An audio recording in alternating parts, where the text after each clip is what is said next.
সকাল আমার প্রিয় বন্ধুরা, কেমন আছো সবাই? আশা করছি ভালো আছো। আমিও খুব ভালো আছি। আমি পূজা। আমার আরও একটি নতুন ভিডিওতে তোমাদের অনেক স্বাগত আর অনেক ভালোবাসা। আর আজকে শুক্রবার, এখন ঘড়িতে বাজতে যাচ্ছে প্রায় 7:30। আজকে আমি তখন উঠেছি প্রায় 4:45, কারণ তোমরা জানো আমি আগের দিনকে আগের সপ্তাহে গিয়েছিলাম বেড়াতে, আগের শুক্রবারে। তো এই কারণে অনেক জামা কাপড় ছিল যেগুলো আমাকে কাচতে হবে। তো আমি আজকে বেশ তাড়াতাড়ি উঠে পড়েছিলাম। কাজ থাকলে কারি বা ঘুম আসে বলো? তো মনে হয় কি আগে তাড়াতাড়ি করে কাজগুলো সেরে নিতে পারলেই যেন যা তারপরে যা খুশি করা যেতে পারে, এই আর কি। তো আজকে যেহেতু শুক্রবার, মেয়েরও রয়েছে টিউশন, তো ও আজকে বেশ অনেক সকাল সকাল উঠে পড়েছিল। তো ওকে আমি পাঠিয়ে দিয়েছি টিউশনে, কারণ ও অনেক দিন ছুটি করেছিল। এবারে যদি এখনও আমি ওকে না পাঠাই তাহলে অনেকটা পিছিয়ে যাবে। তো দুটো টার্মের পরীক্ষা হয়ে গেছে, নেক্সট এবার ফাইনাল এক্সাম আছে। তো এই কারণে আমি ওকে টিউশনে পাঠিয়ে দিয়েছি। আর এদিকে আমি নিজেও একটু ফ্রেশ হয়ে চলে এলাম বিছানাটা গুছিয়ে নিতে। এই বেডশিটটা পাতা আছে বেশ অনেক দিন ধরে, তো আমি চেঞ্জ করব অবশ্যই। তো চেঞ্জ করব করে করে হচ্ছে না, দেখি আগে এই যে জামা কাপড়গুলো রয়েছে বেড়াতে যাওয়ার, ওগুলো কেচে নেব, তারপরে এই বেডশিটটা আমি চেঞ্জ করে নেব। তো এদিকে তোমাদের সঙ্গে কথা বলতে বলতে আমি বিছানাটাও ঝটপট করে গুছিয়ে নিয়ে চলে এলাম রান্নাঘরে, কারণ যেহেতু শুক্রবার মেয়েটা যাবে স্কুলে, এই কারণে রান্নাটা আমাকে তাড়াতাড়ি করতে হবে। আমি যে সকাল সকাল উঠে রান্না বসিয়েছি তা কিন্তু নয়, প্রতিদিনের মতোই ঘর বারান্দা মুছে, জামা কাপড় কেচে, বাসন মেজে তারপরেই চলে এসেছিলাম রান্নাঘরে। কারণ আমি বাসি রান্নাঘরে রান্না করি না, সেটা তোমরা জানো। যদিও না আমি ঘর মুছি, তবুও কিন্তু আমি রান্নাঘর, গ্যাস এগুলো মুছে থাকি। কারণ এগুলোই হয়তো বাড়ির বউদের একটা প্রথম থেকেই একটা নিয়ম চলে আসে, যে কারণে যেটা আমার শাশুড়ি মা আমাকে শিখিয়েছে, তো সেটাই আমি করে থাকি। আর আজকে আমার বর নিয়ে এসেছিল বাজারে থেকে রুই মাছ, খুব বড় না হলেও আর খুব ছোটও নয়। তো সেটাই করে নিয়েছিলাম, বেশ কয়েকদিন ধরে রিচ খাবার চলছে। এই কারণে আজকে জিরে বাটা দিয়ে, কাঁচা লঙ্কা দিয়ে একদম লাইট একটা ঝোল করব। আর এদিকে আমি কেটে নিয়েছিলাম লেবু।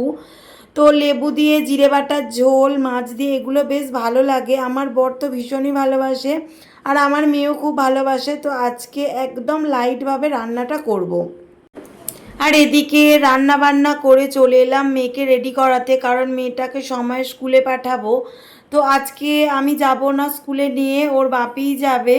তো এদিকে আমি মেয়েকে খাইয়ে দিয়ে আমি স্নান করিয়ে ওকে আমি রেডি করিয়ে দিচ্ছিলাম। আর প্রতিদিনের মতোই ওর তো ড্রেস পরার সময় নানান গল্প থাকে স্কুলের পড়তে, তো সেগুলোই ও করছিল আমার সঙ্গে। আর আজকে আমার মেয়েকে টিফিনে দিয়েছিলাম ম্যাগি, কারণ বুঝতেই পারছো সকাল থেকে অনেকটা কাজের চাপ ছিল। তো ওকে এক্সট্রা করে কিছু করে দেওয়ার আমার একদমই সময় হয়নি। তো আমার মেয়ে ম্যাগিটা খেতে পছন্দ করে, কিন্তু ও চাউমিনটা একদমই খেতে চায় না। তো যেটা ও পছন্দ করে সেটাই দিই। তবুও ম্যাগি খাওয়াটা হয়তো বা ভালো নয়, তবু মাঝে সাঝে একটু আধটু ওকে দিয়েই থাকি। বেশ কয়েকটা দিন এইসব কাজ থেকে ছুটি ছিলাম। সব সময় মানুষের সংসারেও, সংসারের কাজও মানুষের ভালো লাগে না। মাঝে সাঝে মনে হয় কি একটু বাইরে থেকে বেরিয়ে আসি, তাতে মনটা হয়তো ভালো থাকবে। তো আবার সেই তো মানুষকে ফিরেই যেতে হয় সংসার জীবনে। তো চলেই এলাম আবার ফের একই রুটিনে, একই কাজে। সকাল হলেই ঘর মোছা, রান্না করা, খাওয়া দাওয়া। ওকে আমি রেডি করিয়ে দিলাম স্কুলের জন্য। আর আজকে সকাল থেকে এত ভীষণ পরিমাণে রোদ আর এতটাই গরম, আমি তাই আমার মেয়েকে বলছিলাম কি তুমি পাখা দেখে বসবে। তো ও আবার বলছে আমি কি স্কুলে পাখার হাওয়া খেতে যাব, না আমি পড়াশোনা করব। তো এই রকম হোক কথা। তো যাই হোক, দেখো আমি ওকে রেডি করিয়ে দিলাম, ওর বাপির সঙ্গে চলে যাবে। তো ও চলে গেলে আমার অনেকটাই হালকা হয়ে যায় কাজে আর কি। ও মেয়েকে বা বাচ্চাদের খাওয়ানোটা হয়তো একটা মায়ের কাছে অনেকটা বড় কাজ থাকে। মেয়েকে স্কুলে পাঠিয়ে দিয়ে আমি চলে এলাম বাসনগুলো মেজে নিতে। আজকে তেমন বেশি বাসন পড়েনি, কারণ মেয়ের টিফিনটা বানাতে হয়নি, ম্যাগি দিয়ে দিয়েছিলাম। এই কারণে টিফিন বানাতে গেলে অনেকটা বাসন পড়ে যায়। তো শুধুমাত্র টিফিনের বাসন আর বাসন মানে রান্নার বাসন ছিল, তো অল্প কয়েকটা বাসন ছিল, তো আমি ঘাটে চলে এসেছিলাম সেগুলো মাজতে। দেখো আমি কিন্তু রান্নাঘরের সিনের মধ্যেই বাসনগুলো মেজে নিতে পারি, কিন্তু সত্যি কথা বলতে কি একটা যেহেতু অপশান আছে আরামের আর কি, মানে ঘাটে বসে বাসন মাজতে একটা আরামই লাগে, কারণ বাইরে একটা হাওয়া থাকে প্রকৃতির। এবারে রান্নাঘরে যদি আমি বাসন মাজি তাহলে আমাকে দাঁড়িয়ে মাজতে হয়, আর এখানে হলে আমি বসে আরামে মাজতে পারি, এই কারণে। তো আমি কিন্তু বাসনগুলো কলের জলে ধুয়ে নিই যখন খাই, আমি অবশ্যই কলের জলে ধুয়ে নিই, কারণ আমি জানি আমার ছোট মেয়ে আছে। আমার দিদিভাইরা বলে যে তোমার ছোট মেয়ে আছে কেন তুমি পুকুরে বাসন মাজো।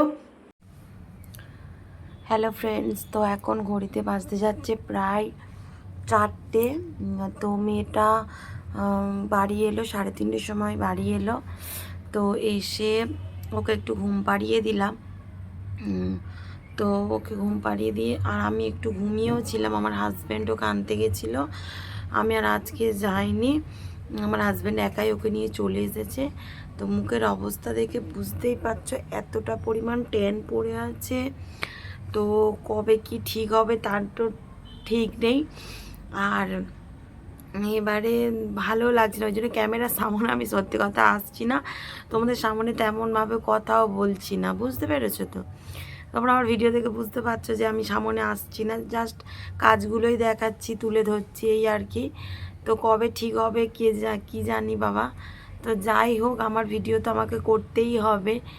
এবারে এই হচ্ছে আর কি। আর আজকে সমস্তটা কেচে নিয়েছি, যেগুলো মানে নিয়ে গেছিলাম জামা কাপড় সমস্তটাই কাচা হয়ে গিয়েছে। আর এত পরিমাণে রোদ উঠেছে, এখন 4টে বাজে, যেন মনে হচ্ছে কি দুপুর 2টো বাজে। দাঁড়াও দেখাচ্ছি তোমার, ওই যে দেখছো, ওই যে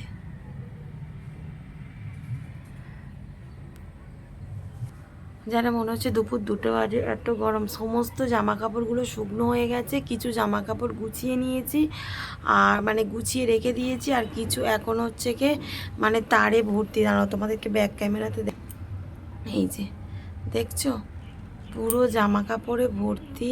এদিকে দুপুরের বাসনও ওই যে পড়ে আছে বেসিনের পাশে।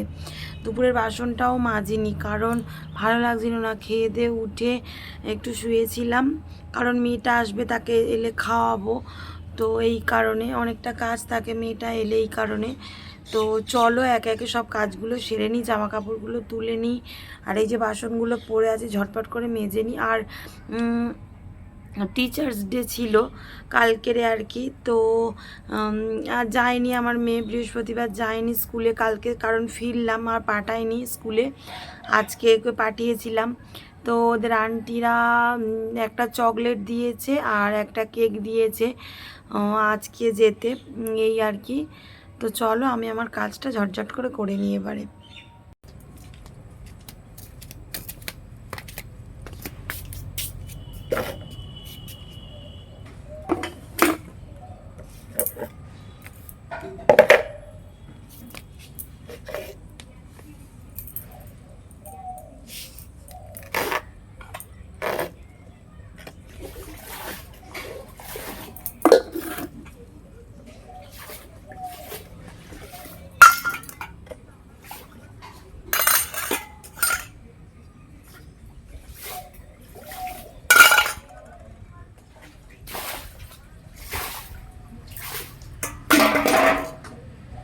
তো চলো বন্ধুরা, তোমাদেরকে পুরীর কিছু গল্প শেয়ার করি। তো আমরা যেদিনকে পুরীতে পৌঁছেছিলাম তার পরের দিন সকালবেলা আমরা সি বিচে গিয়েছিলাম সবাই মিলে ঘুরতে। তো সেখানে গিয়ে এমন এক ঘটনা আমরা দেখেছি, দৃশ্য নিজের চোখে দেখেছি, তো সেটা নিজের চোখে না দেখলে হয়তো বা বিশ্বাস করা যেত না। এতদিন মুখে শুনেছি, খবরে দেখেছি, তো আজকে সেটা নিজের চোখে দেখে এসেছি। তো সেটাই আমার বন্ধুদের সঙ্গে শেয়ার করছি। যারা এখন দীঘা পুরী বেড়াতে যাচ্ছ তারা অবশ্যই সমুদ্রে নামবে সাবধানে, নিজেদের জীবন নিজেদের হাতে, এমনভাবে ঢেউ খাবে না যাতে নিজেদের জীবন মানে ক্ষতি হয়ে যায়, নিজেদের সারা জীবনের মতো একটা ক্ষতি হয়ে যায়, বাড়ির লোকের একটা বড় ক্ষতি হয়ে যায়, এই আর কি। তো অন্য একটা বাসের একটা ছেলে আর কি, 20-22 বছরের ছেলে হবে, তো সে তলিয়ে গিয়েছিল, না জানি কিভাবে সে ঢেউ খাচ্ছিল। তো পরের দিন সকালবেলা মানে সমুদ্রের পাড়ে তাকে পাওয়া যায় এমন অবস্থাতে যে নিজের চোখে না দেখলে হয়তো বা আমি বিশ্বাস করতাম না, বিশ্বাস নয় এগুলো মানে প্রায়ই নাকি ওখানে হয়ে থাকে। তো একটাই কথা বলার বন্ধুরা, তোমরা অবশ্যই সাবধানে ঢেউ খাও, আনন্দ করো, অবশ্যই আনন্দ করো, কিন্তু নিজেদের জীবন সুরক্ষিত রেখে আনন্দ করো। সেখানে মানে পুরীতে আর কি লাইফ গার্ড রয়েছে, লাইফ গার্ডদের কথা শোনো, যতদূর যেতে বলছে ততদূরই যাও, এরপরে মানে যেও না, এটুকানি বলা আর কি। তোমার জীবন মানে তোমার একটা পরিবারেরও অনেকটা, তোমার যদি কিছু হয়ে যায় পরিবারেরও অনেকটা ক্ষতি হয়ে যায়, এইটুকুই বলার। মানে ওই মুমেন্টটা দেখার পর এতটাই খারাপ লেগেছে যে আর বলার কিছু নয়। আনন্দ করতে গেছি, অবশ্যই আমরা আনন্দ করব, কিন্তু যেই পরিবারের ক্ষতি হয়ে গেল তো তার ক্ষতিই হয়ে গেল। তো সেই পরিবারের মানুষরা তো আর মানে ছেলেটিকে ফিরে পাবে না। তো এটুকুই বলার যে অন্য কারোর সঙ্গে যেন না এরকম ঘটনা ঘটে, এইটুকুই তোমাদের সঙ্গে শেয়ার করার। মানে পুরীতেই আমি শেয়ার করতে পারতাম এই ঘটনাটা, বা করিনি। এবার অনেক বন্ধুরা হয়তো আমাকে সাবধান করবে, দিদিভাই যেও না সমুদ্রে, স্নান করো না, যে কারণে আমি আর অতটা তোমাদেরকে বলিনি, বাড়িতে এসেই আমি সবটা শেয়ার করলাম। তো বন্ধুরা এই যে সমস্ত জামা কাপড়গুলো গুছিয়ে নিলাম, তোমরা দেখতেই পেলে কত জামা কাপড় ছিল, সবটা গুছালাম। আর ওবেলার বাসনগুলো ছিল সেগুলো সব গুছালাম, গুছিয়ে আর এদিকে বর এসে গেছে চা খাবে। এখনো পর্যন্ত মেয়েটা ওঠেনি, ঘুমাচ্ছে, কারণ মাঠে এখন প্রচুর রোদ, এই কারণে ওকে এখনো ডাকিনি, একেবারে ডাকবো, ডেকে ওকে মাঠে পাঠিয়ে দেবো। কারণ ওদের স্কুলে থেকে বললাম কেক আর চকলেট দিয়েছিল, সেটাই খেয়ে ও এখন ঘুমাচ্ছে। তো চাটা করে নিয়ে আর ওকে আমি ডাকবো, মাঠে যাবে, না হলে আবার রেগে যাবে, যদি না ওকে ডাকি না ও রেগে যাবে আবার। কারণ একটু খেলাধুলা করে, সারাদিনই খেলার টাইম পায় না, তোমরা বুঝতেই পারছো। পড়তে যায় সকালে, পড়তে থেকে এসে স্কুলে যায়, আর এই যে বিকাল টাইমটুকু একটু খেলাধুলা করে, তো সেটুকু থেকে আমি ওকে আর ইয়ে করি না, এই কারণে। তো এখনও মাঠে প্রচুর রোদ, এই।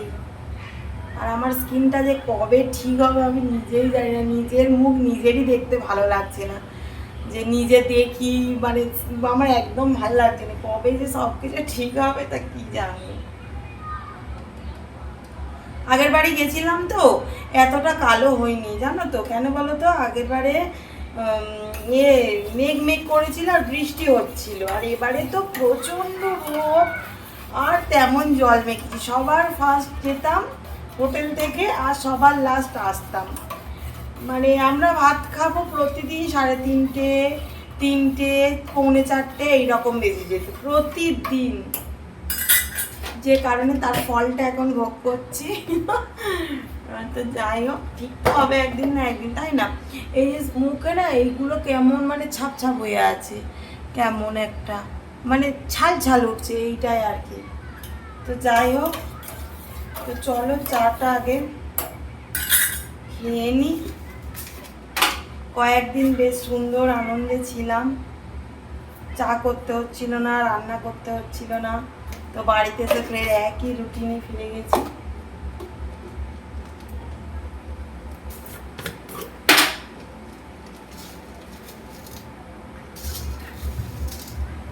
আর কালকে গণেশ পুজো, তো আমাদের এদিকে গণেশ পুজো হয়, তো মাইক বাজে, যদি পারি যাব, তোমাদেরকেও নিয়ে যাব, দেখাবো, ঠিক আছে? প্রসাদ দেয়, যদি প্রসাদ খেতে যাই তোমাদেরকেও নিয়ে যাব, অবশ্যই দেখাবো। আমাদের কাছেই হয় শিব মন্দিরে, এই পাশে শিব মন্দিরে হয়।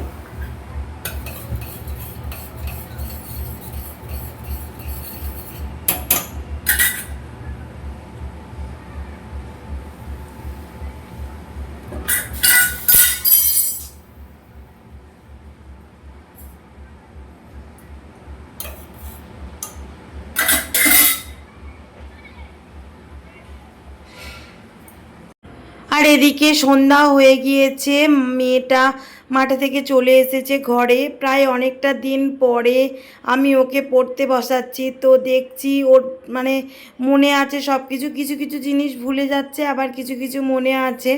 তো একটু রিভিশন দিলে আবার হয়তো মনে থাকবে। তো আজকে আমি ওকে স্কুলে যে কাজগুলো দিয়েছে সেগুলোই শুধুমাত্র করাবো, অনেক দিন লেখেনি, এই কারণে বারবার করে বলছে কি মাম্মা আমার হাত কনকন করছে, একটু মানে ধীরে সিস্তে লিখছে।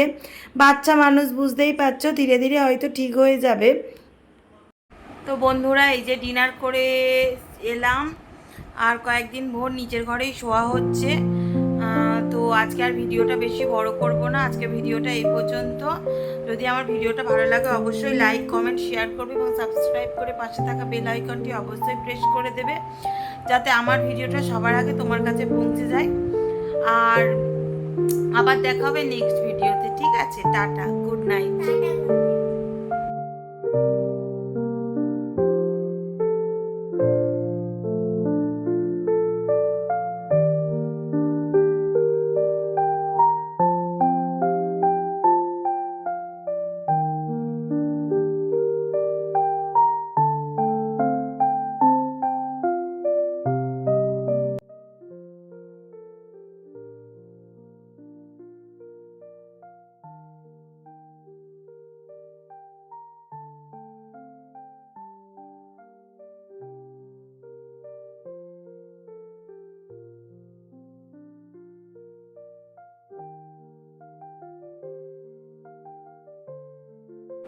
তো বন্ধুরা এই যে সবেমাত্র মেয়েকে পড়িয়ে উঠলাম, ও পড়িয়ে উঠে ওকে খাইয়েও দিয়েছি, ঠিক আছে? তো তারপরে দেখো বিছানা আসে করে নিয়েছি। আর এখনো পর্যন্ত না মানে এখনো ক্লান্তি ভাবটা যাচ্ছে না, মানে শুলে ঘুম আসছে এইরকম আর কি। আর মেয়েটাকে দেখতেই পেলে আজকে মেয়েটাকে স্কুলে পাঠিয়েছিলাম, এবারে ওকে খাইয়ে দিলাম তাড়াতাড়ি করে, কখন পারো তো ঘুমিয়ে পড়বে, তবু স্কুলে থেকে এসে আমি ওকে ঘুম পাড়িয়েছিলাম। এবার ছোট মানুষ বুঝতেই পারছো, রাত জাগা, কয়েকদিন ভোর ক্লান্তি, যে কারণে ওকে ঝটপট করে আমি খাইয়ে দিলাম। আর এই দিয়ে এই আমি এই বিছানাতে করে দিলাম, ও এবার যদি ঘুমিয়ে পড়ে ঘুমিয়ে পড়বে।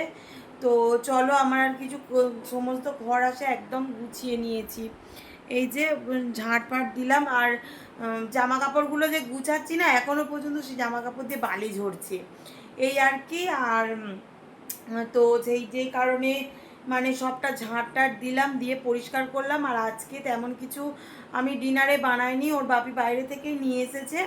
তো এই আর কি খেলাম, এখনও খাইনি, ওর বাপি আসুক, এলে তারপরে খাবো। শুধুমাত্র মেয়েকে খাইয়ে দিলাম। তো চলো আবার পরে দেখা হচ্ছে। তো বন্ধুরা এই যে ডিনার করে এলাম, আর কয়েকদিন ভোর নিচের ঘরেই শোয়া হচ্ছে। তো আজকে আর ভিডিওটা বেশি বড় করব না, আজকে ভিডিওটা এই পর্যন্ত। যদি আমার ভিডিওটা ভালো লাগে অবশ্যই লাইক কমেন্ট শেয়ার করবে এবং সাবস্ক্রাইব করে পাশে থাকা বেল আইকনটি অবশ্যই প্রেস করে দেবে, যাতে আমার ভিডিওটা সবার আগে তোমার কাছে পৌঁছে যায়। আর আবার দেখা হবে নেক্সট ভিডিওতে, ঠিক আছে? Tata, good night.